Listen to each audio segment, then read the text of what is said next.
નમસ્કાર ખેડૂત મિત્રો, કેમ છો? સ્વાગત છે તમારું કિસાન ચેનલમાં ફરી એકવાર.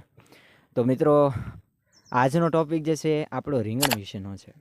રીંગણની ખેતી આપણે કઈ રીતના કરવી જોઈએ જેથી કરીને આપણે એમાંથી પૈસા પણ કમાવી શકીએ અને સારી ખેતી થાય એ માટેના નિયમો કેવા કેવા છે અને ખેતી કરવાના ફાયદા કેટલા છે એ પણ મિત્રો આ વિડીયોમાં આપણે જોઈશું. મિત્રો, ભારતમાં અને ગુજરાતમાં વાત કરીએ તો મિત્રો રીંગણની ખેતી જે છે ખેડૂતો કરતા જ હોય છે, પણ આટલી બધી નથી કરતા કે આખા ખેતરમાં કરી હોય. તો મિત્રો થોડી થોડી ખેતી જે છે એ રીંગણની કરતા હોય છે. માર્કેટમાં લઈ જવા માટે કરતા હોય છે, ખાવા માટે કરતા હોય છે. આ રીતની ખેતી જે છે કરતા હોય છે. પણ ક્યારે તમે વિચાર્યું નહીં હોય કે આખા ખેતરમાં તમે રીંગણીની ખેતી કરો અને બીજા પાક કરતાં પણ આ તમને સારો ફાયદો કરતું હોય છે.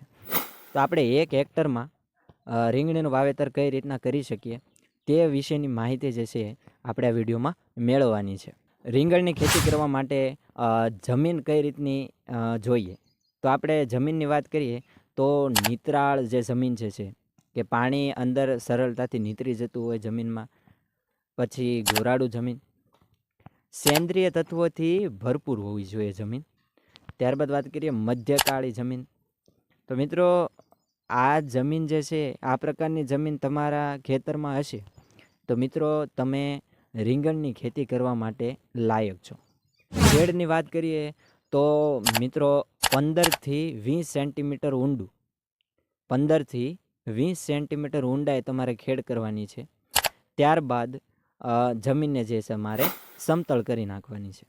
જમીન તૈયાર થઈ ગયા બાદ વાત આવે છે મિત્રો બિયારણની. તો બિયારણ મિત્રો આપણે 2 પ્રકારની રીંગણી થાય છે, એક તો દેશી કરી શકો અને એક હાઇબ્રિડ કરી શકો. તો દેશી કરવા માટે જે છે બિયારણની 1 હેક્ટર દીઠ કેટલી જરૂર પડે એ આપણે જાણીએ તો 1 હેક્ટર દીઠ તમારે 400થી 500 ગ્રામ અને હાઇબ્રિડની વાત કરીએ તો 175 ગ્રામ જે છે 1 હેક્ટર દીઠ આટલું મિત્રો આપણે બિયારણ જોઈએ છે.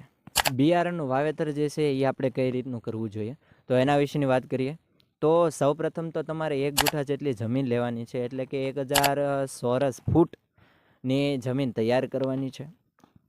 ખૂબ સારી પોચી એવી કરવાની છે. તૈયાર કર્યા બાદ તમારે એમાં કેરા, નાના નાના કેરા બાંધી લેવાના છે જેથી કરીને પાણીનો જે છે એ આપણે નિકાલ સારી રીતના કરી શકીએ.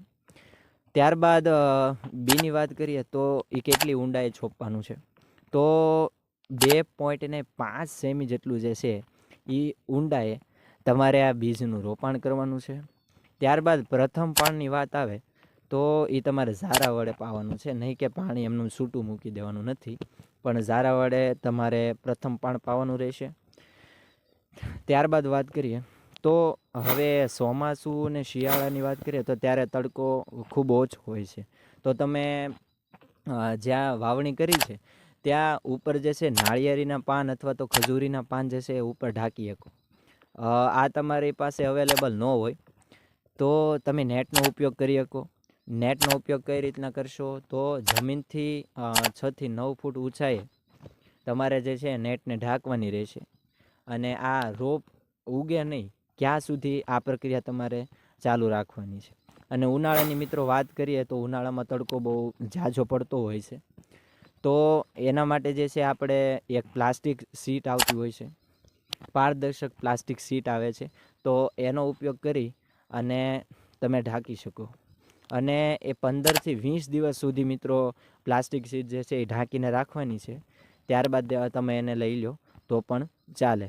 તો મિત્રો આ રીતનું તમે જો બીજનું રોપાણ કરશો તો મિત્રો સારા એવી તમને બેનિફિટ થતો હોય છે. તો હવે મિત્રો વાત કરીએ રોપાણ અને વાવેતર અંતરની. તો આપણે રોપાણ કયા મહિનામાં કરી શકીએ એની વાત કરીએ તો સૌથી પહેલાં ચોમાસામાં જુલાઈ ઓગસ્ટમાં કરી શકો, શિયાળામાં જે છે એ સપ્ટેમ્બર ઓક્ટોબરમાં, અને ઉનાળામાં તમે ફેબ્રુઆરી માર્ચ દરમિયાન રોપાણ જે છે એ કરી શકો. રોપાણ જે છે એ 1 મહિનાનો જે રોપ થતો હોય તો 1 મહિનાથી થોડોક મોટો રોપ થાય ત્યારે તમે મિત્રો જે છે રોપાણ કરી શકો. હવે વાવેતરનું અંતર કેટલું રાખવું તો વાવેતરનું અંતર વિશેની વાત કરીએ તો 4 પ્રકારે તમે વાવેતર કરી શકો, જેથી કરીને તમે સારું ફળ મેળવી શકો. તો પહેલું જે છે આપણે 90 સેમીથી તમે 60 સેમી વાવી શકો. બીજું 90 સેમીથી 45 સેમી વાવી શકો. ત્યારબાદ 60 સેમીથી 60 સેમી વાવી શકો. ત્યારબાદ 45 સેમીથી 45 સેમી વાવી શકો. તો આમાંથી તમને જે સરળ લાગે એ રીતના તમે વાવણી કરી શકો છો. તો મિત્રો મારું સજેશન તો એ છે કે 90થી આપણે 60 જે છે 90 સેમીથી 60 તો એ સારું પડતું હોય, કારણ કે જે છે આની પહોળાઈ જે છે એ 90 રાખી દો અને ત્યારબાદ 60 જે છે છોડવાનું વાવેતર કરી નાખો, જેથી કરીને આ નીંદણને એવું થતું હોય અંદર તો એમાં જે છે આંતરખેડ સરળ થતી હોય. તો એટલા માટે જે છે આ થોડુંક બેનિફિટ પડતું હોય. તો મિત્રો ખાતરની વાત કરીએ તો ખાતર જે છે એ હેક્ટર દીઠ કેટલું નાખવાનું છે, તો પાયાના રૂપે જે છે તમારે 15થી 20 ટન જેટલું સાણિયું ખાતર જે છે એ તમારે નાખવાનું રહેશે. ત્યારબાદ મિત્રો અન્ય ખાતરોની વાત કરીએ તો એઝેટોબેક્ટર, પીએસબી અને કેએમબી 1 લીટર પ્રતિ હેક્ટર સેન્દ્રિય ખાતર સાથે ભેળવીને આપવાનું છે. ત્યારબાદ ટાઇકેડમાં પીઝીપી આર દરેક હેક્ટર દીઠ 2.5 કિલોગ્રામ જે છે એ સાણિયા ખાતર આથી ભેળવીને તમારે આપવાનું છે.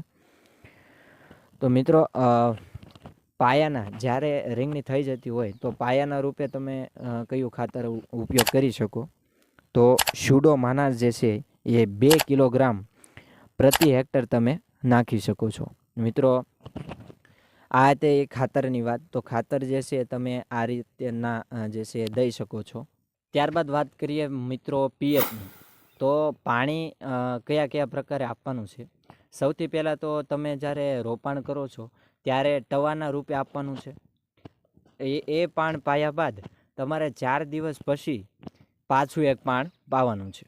મિત્રો શિયાળો હોય તો એમાં જે છે 8થી 10 દિવસે પાઈ શકો તમે. પછી ઉનાળો હોય તો 5થી 6 દિવસ દરમિયાન પાણી તમે પાઈ શકો.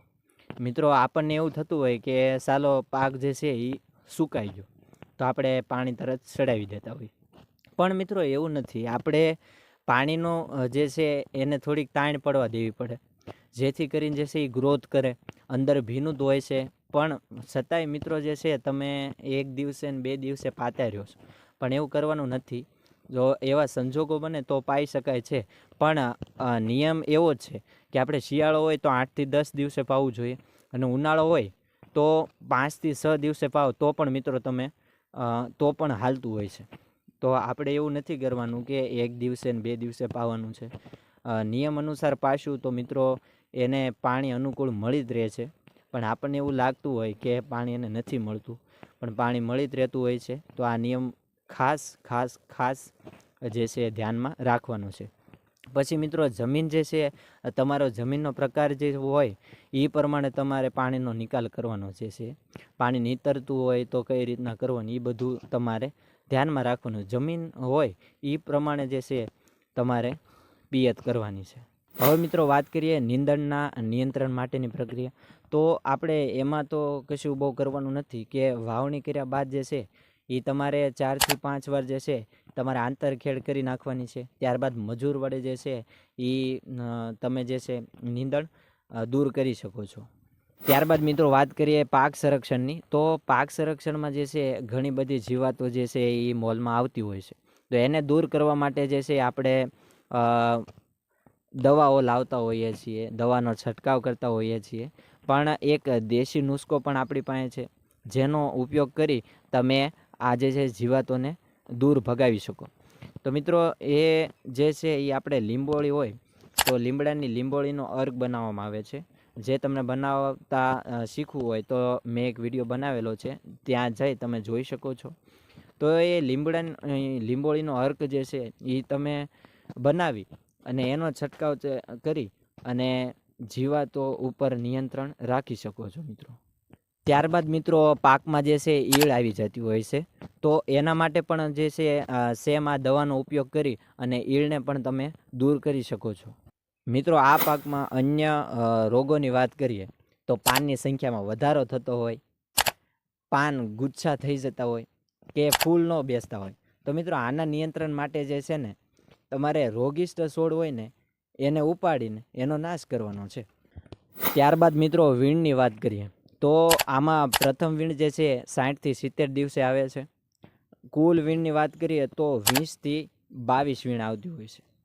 અને આ રીંગણીના મોલનો સમયગાળો જે છે કુલ સમયગાળો 160 થી લઈ 180 દિવસનો હોય છે. હવે મિત્રો અગત્યનો ટોપિક છે ઉત્પાદન. તો 1 હેક્ટર દીઠ આપણે જે છે રીંગણીમાંથી કેટલું ઉત્પાદન લઈ શકીએ? તો મિત્રો એમાં જે છે 1 હેક્ટર દીઠ 30 થી લઈ 45 ટન સુધીનું ઉત્પાદન જે છે એ થઈ શકતું હોય છે. તો આવકની વાત જે છે એ આવતા વિડીયોમાં કરશું અને પૂરી ડિટેલમાં કરશું, જેમાં તમને અંદાજો આવી જશે કે મિત્રો આ પાક કરાય કે નહીં. તો મિત્રો આ હતી રીંગણના પાક વિશેની સંપૂર્ણ માહિતી. તો મિત્રો વિડીયો ગમે તો વિડીયોને લાઇક શેર કરજો અને સબસ્ક્રાઈબ કરવાનું ભૂલશો નહીં, જેથી કરીને આવનારા વિડીયો જે છે એની નોટિફિકેશન સૌથી પહેલાં તમને મળે. ત્યાં સુધી જય કિસાન.